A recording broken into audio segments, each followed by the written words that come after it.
Hey everyone, it's Reba.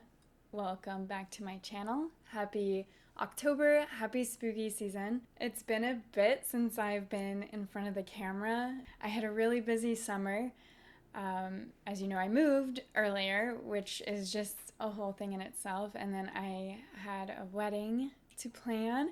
So I finished out the summer getting married, and it was amazing. All the stress, all the planning was worth it. I got to spend just a lovely couple of days with my friends, my family, and celebrate love and like this new chapter of life.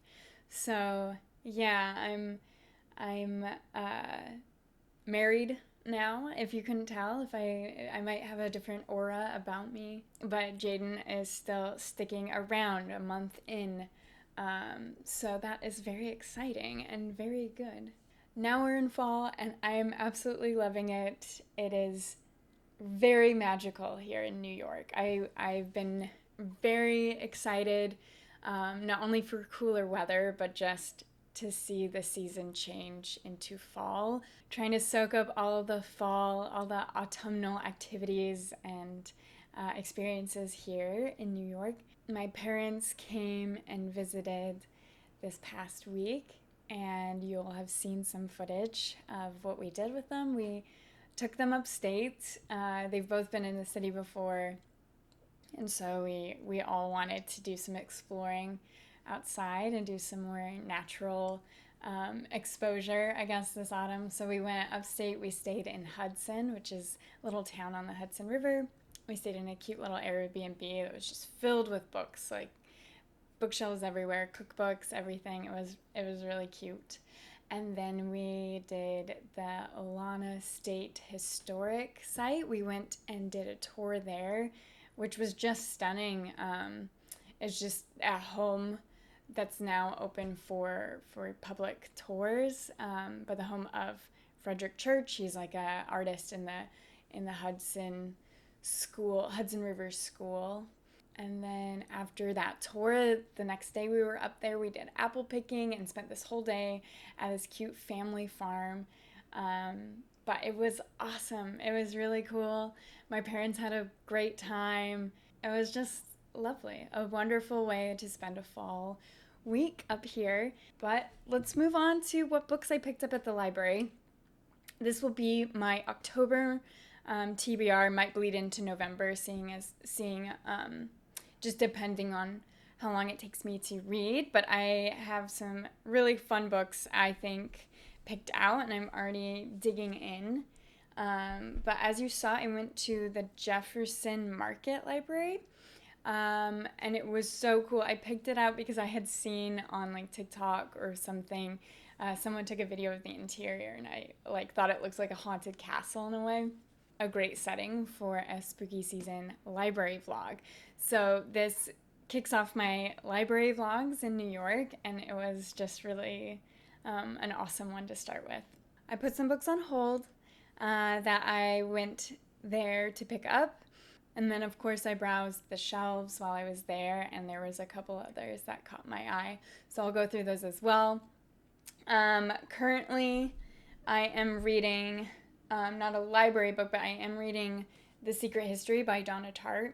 This is a reread for me. I read this, I don't know, maybe 4 or 5 years ago. That long? 3 years ago? Doesn't matter. I read this a while back, and I found it really compelling, really compulsive. I ripped through it, even though it's quite a hefty book. But I found it really fun to read. It's, a dark academia setting. The book starts with a murder and then proceeds to tell us all the events that led up to it. It's a reread. I'm reading with my friend Katie, who's reading it for her first time. Now that I know the plot beats, I'm now reading it with a different lens, a technical writing lens, just looking out for how she was able to make it such a compulsive read for me, and what I liked about that. So that's been interesting to read it in that way. That's what I'm reading right now, and kind of kicked off my spooky season reads. But let's go through what I picked up at the library. I put 2 books on hold at the library. One of them is Shirley Jackson's The Bird's Nest. Yes, The Bird's Nest. It's become my tradition now to read a Shirley Jackson every spooky season. Put one on my TBR, and I always enjoy it. I just recently finished reading another Shirley Jackson called Let Me Tell You. This is a collection of stories, essays, and other writings, and it was really great. Just a good collection that shows her range from horror to humor, to writings on crafts and her family. So that was like a really great read. It made me really excited to pick up another one of her novels this season. And I'm reading The Bird's Nest, which I believe is her, third novel.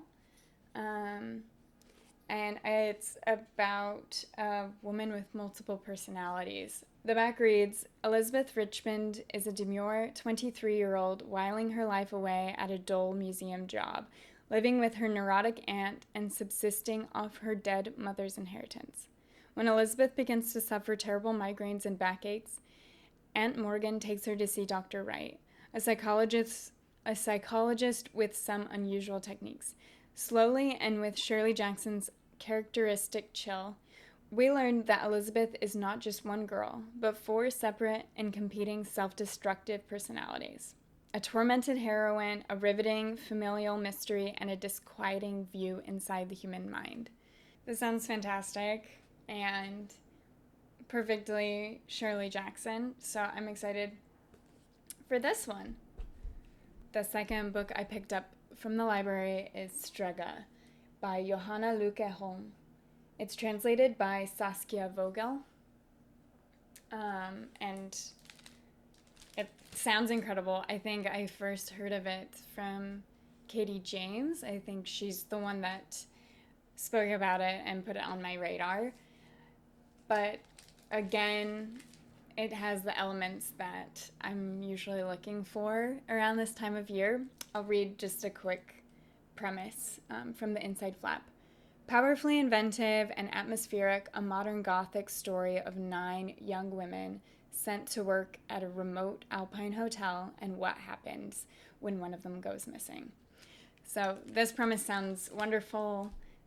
Girlhood, Gothic setting, mystery, and just the setting of a hotel in a mountain region sounds really intriguing to me, and I'm really looking forward to it. And I usually enjoy Katie's recs, so I think this is going to be a winner for me.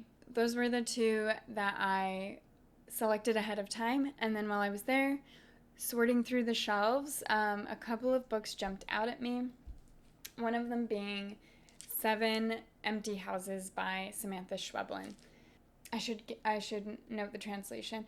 Translated by Megan McDowell. But Schweblin has been on my radar for a bit now. I think Fever Dream is the first book I was aware of, and Little Eyes as well. I didn't see those 2 books at the library, but this is a collection of short stories, so I thought it'd be a great introduction to her. I've read the first few. I took it upstate with me to read, kind of taking breaks from The Secret History, which has been really interesting because The Secret History is really rich and dense as far as the language, descriptions, and character depth goes. This is a collection of short stories, so by nature are condensed stories, whereas The Secret History is so sprawling and vast. So the contrast between reading the 2 next to each other has been really interesting, and I wonder or I feel may have a little bit of an influence on how I'm showing up for these stories. So 7 Empty Houses, already the first 3 stories have dealt with family, with what belongs to you and others. There's houses that are centered in each of these, and there's just a sparse, stark quality to the language that is made even more obvious, I think, reading it side by side with The Secret History. So I'm curious, and I think that she does a really good job of setting an eerie, unsettling tone in an economical way. Schweblin's able to create distress and suspenseful environment in her stories in a way that I find really compelling and interesting. So I'm excited to read the rest, but I'm curious if other people have read this and how it compares to her novel writing. I'll read just quickly from the flap. The 7 houses in these 7 stories are strange. A person is missing, or a truth, or a memory. Some rooms are enticing, some unmoored, others empty, but in Samantha Schweblin's tense visionary tales, something always creeps back inside. A ghost, a fight, trespassers, a list of things to do before you die, a child's first encounter with darkness, or the fallibility of parents. Perfectly eerie, perfectly matches kind of the tone of what I've been wanting to read this season. Okay, then I picked up this book, Edith Holler by Edward Carey. I saw this cover in a bookshop when it first came out, and it really caught my eye. Obviously, it's really striking and eye-catching, but I didn't really know what it was about. I saw it at the library. I am aware a bit of Edward Carey as like a visual artist or an illustrator, and it turns out he is the illustrator for this book. So there's like drawings on the inside. Let's see if I can find another one. Like they're all throughout.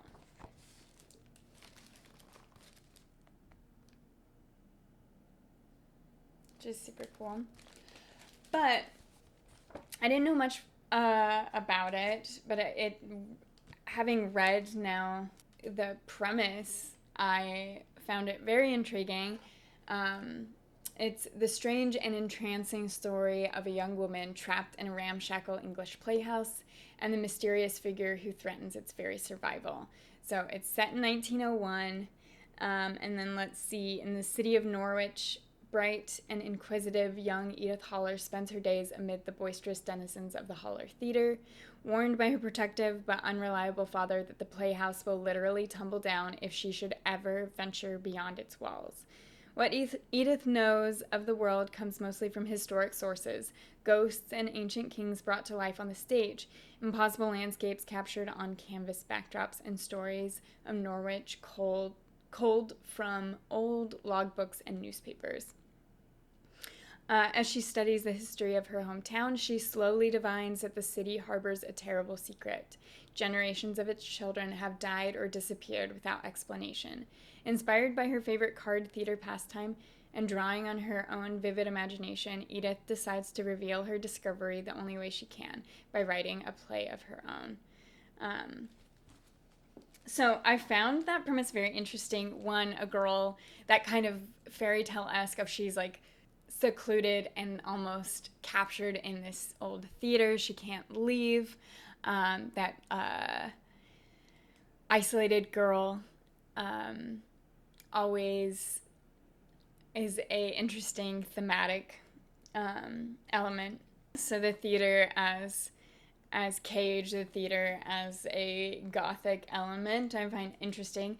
And then as she learns about the horrors that are happening outside of her small world and how she processes them through writing a play, I found really interesting. There's like a list of characters. There's Edith, I believe. My guess is Edith. And then it's as she goes through and writes this play. So I'm really excited. I feel like this feels like it'll be kind of fun and have that gothic element, mystery element to it that I think will be really interesting, but there's a cheekiness about it that I like. It's making me think of what's the book? Yeah, it's making me think of Oh Caledonia by Elspeth Barker. in at least tone. I'm not sure if it will actually be like that, but that is kind of what's sitting in my mind, and I really enjoyed O Caledonia. So that's kind of what I'm thinking. Excited to see, and I like the kind of element, the visual element too. I think makes it interesting. Okay, and then to wrap up my spooky season TBR, I have one last book that's not a library book, one that I own, and this will also be a reread for me.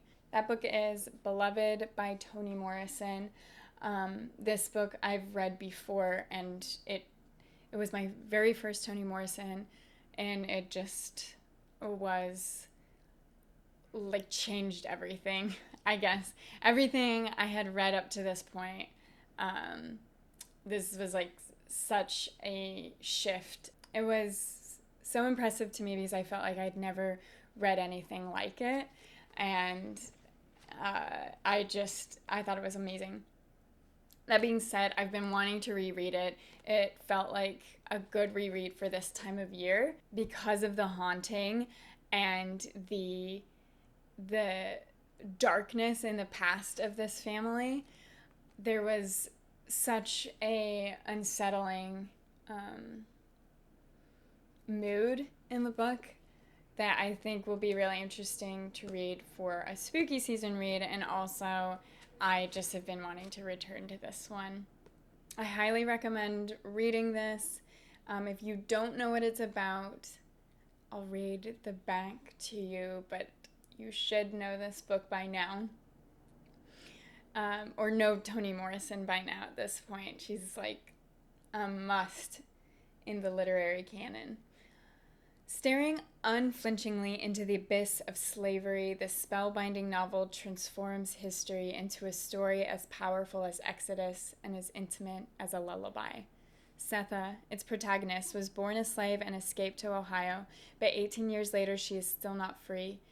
She has too many memories of Sweet Home, the beautiful farm where so many hideous things happened. And Setha's new home is haunted by the ghost of her baby, who died nameless, and whose tombstone is engraved with a single word, Beloved. Filled with bitter poetry and suspense as taut as a rope, Beloved is a towering achievement by Nobel Prize laureate Toni Morrison. There you have it. This is my spooky season. Let's see.